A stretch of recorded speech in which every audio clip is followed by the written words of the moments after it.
indoor rally in San Francisco was a stop on the National Poor People's Campaign MORE tour, that is mobilizing, organizing, registering, and educating. As an effort to revive the Poor People's Campaign started by Martin Luther King right before he was assassinated, the campaign advertises itself as a national call for moral revival. Poor People's Campaign events have the sort of spirit many of us may associate with the term revival. Fiery preaching, gospel music, people clapping on the 2 and 4 no less, singing along, hearty amens and you preach it's. The issues discussed by the campaign are dead serious. Poverty, obviously, but also militarism, racism, and ecological devastation. There was nothing frivolous about this tour stop. Yet, unlike most progressive political events I've attended, it was actually fun. There was a spirit of enthusiasm, invitation, welcome, joyful resolve. Though interfaith, the campaign is grounded in the politically progressive wing of mainline Protestant Christianity.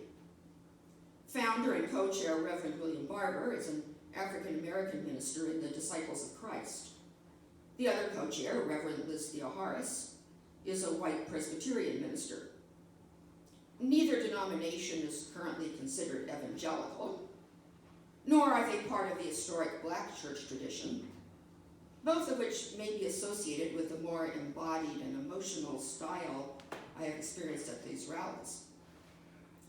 Indeed, we Unitarian Universalists can trace our own religious ancestors to the same general trends in Protestant history, where worship and the general culture tends to be more formal, emotionally restrained, and not very interactive. Clearly, Reverends Barbara and Theoharis are not recreating that style. Now, as a non-theistic humanist minister, I don't identify as Christian. Nonetheless, I left the rally energized and fired up.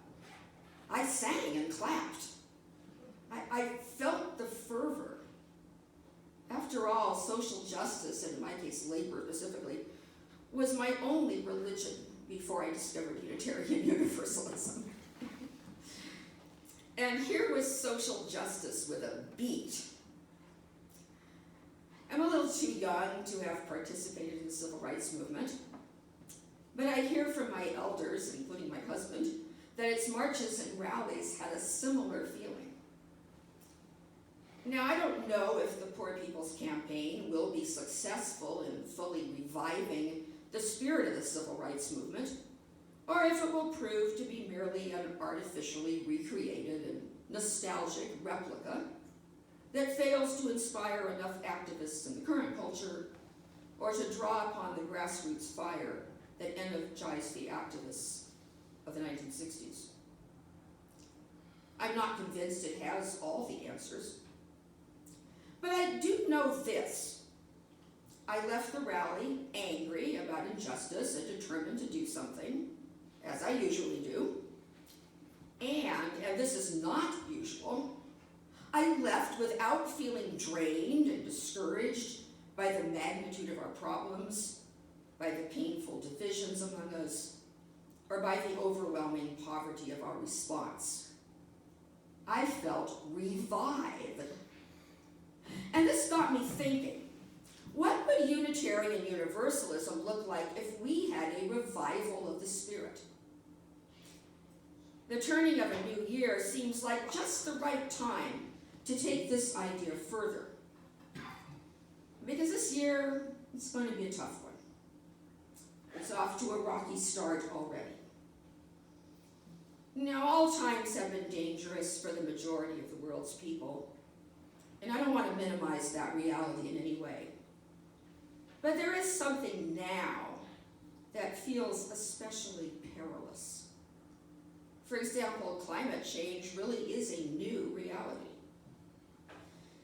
fact that our government is hell-bent on reversing our already minimal environmental protections, rather than take even the smallest actions toward mitigating a current and increasing disaster, is truly frightening. When social media can spread false news before facts can be checked by serious journalists, and there are precious few of those these days, when corporations and governments can track our every move, when most politicians are hopelessly compromised by corporate money, when divisions across society are manipulated to discourage unified action, sometimes even by those who claim to be justice seekers, when religion and political ideology are reduced to demographic identities without consideration for the diversity of views within groups and the potential for rapid shifts in moral imagination, how then can we resist and overcome?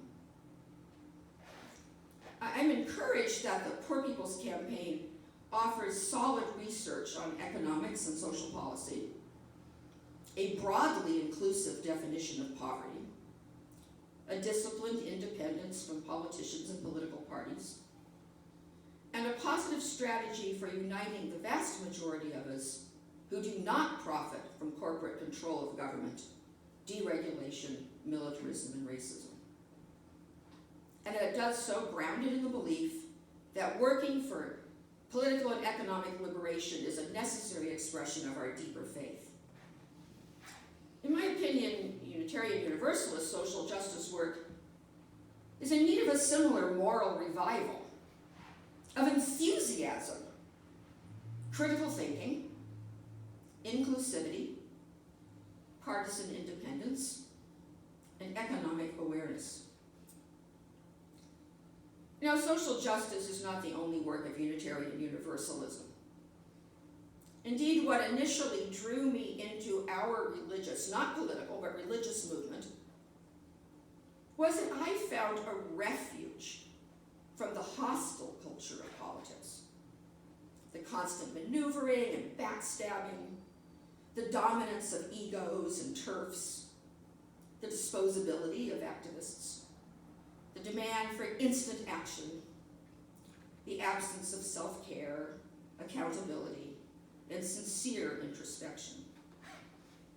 I found a place where, at least within our own walls, we cared for one another.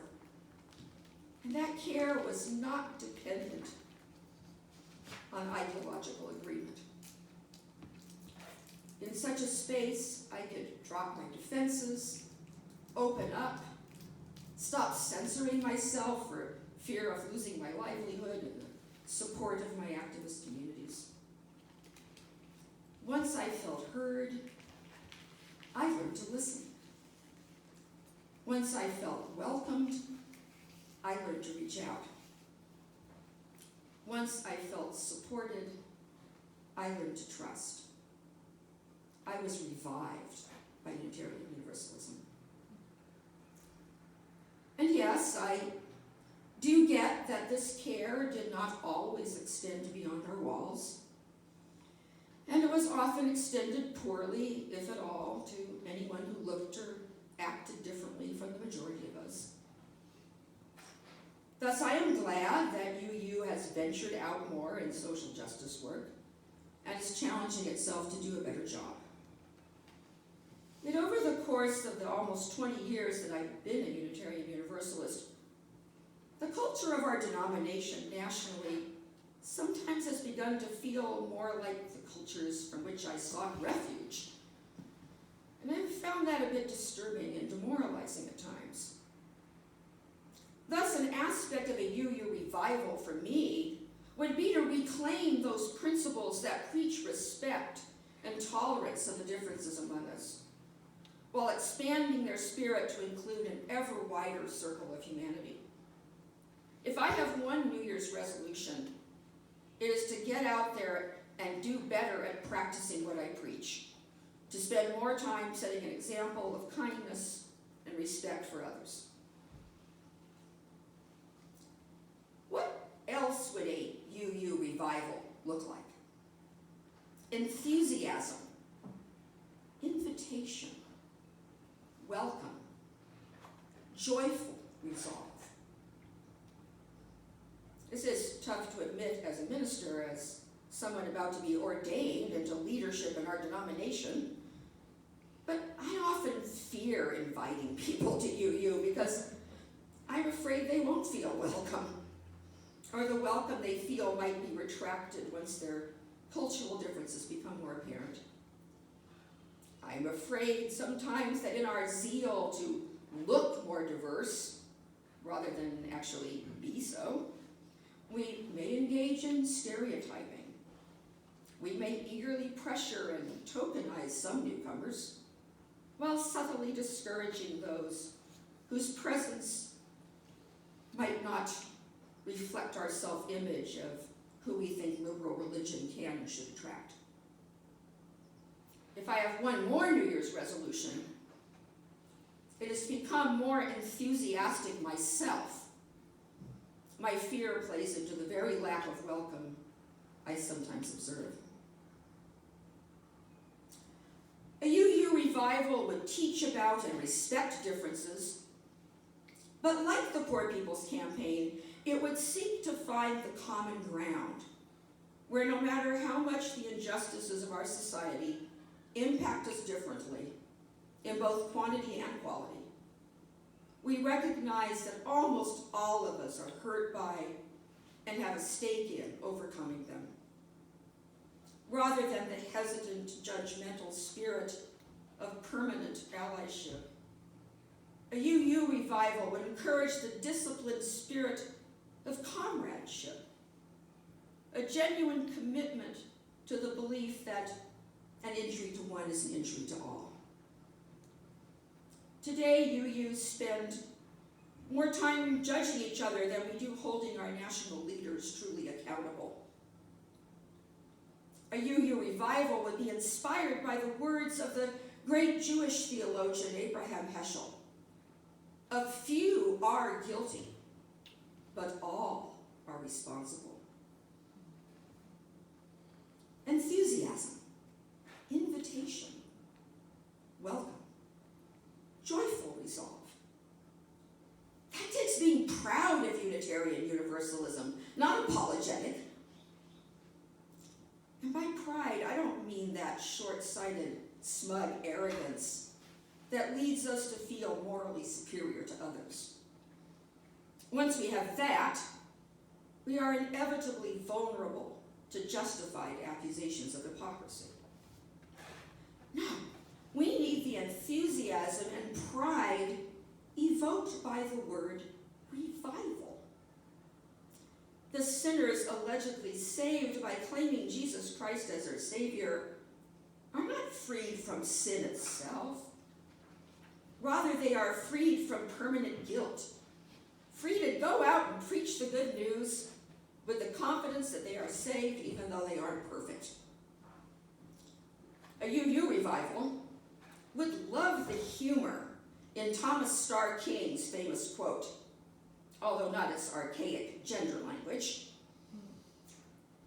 The Universalists believe that God is too good to damn men, while the Unitarians believe that man is too good to be damned by God.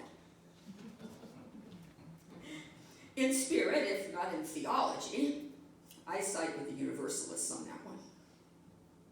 A UU revival would preach the good news that our theology can't perfect people, but it damn sure can save them. And we should be 100% proud of that. If I have one more New Year's resolution, will be to focus more on expressing my pride in what Unitarian Universalism can offer. Enthusiasm, invitation, welcome, joyful resolve. A UU revival would express our enthusiasm. We'd sing our hymns with greater gusto, move our bodies, laugh more, call out an amen occasionally.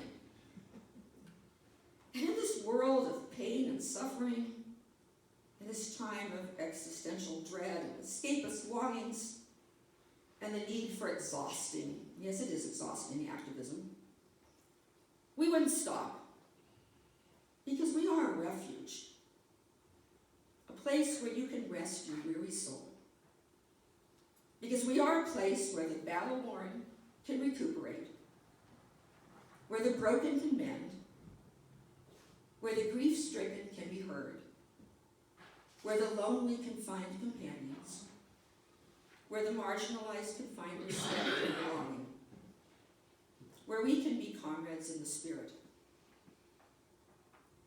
Note I say can, not will.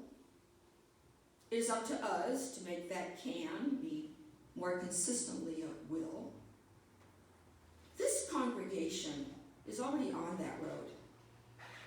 And I'm proud to be starting my official ministerial career associated with you.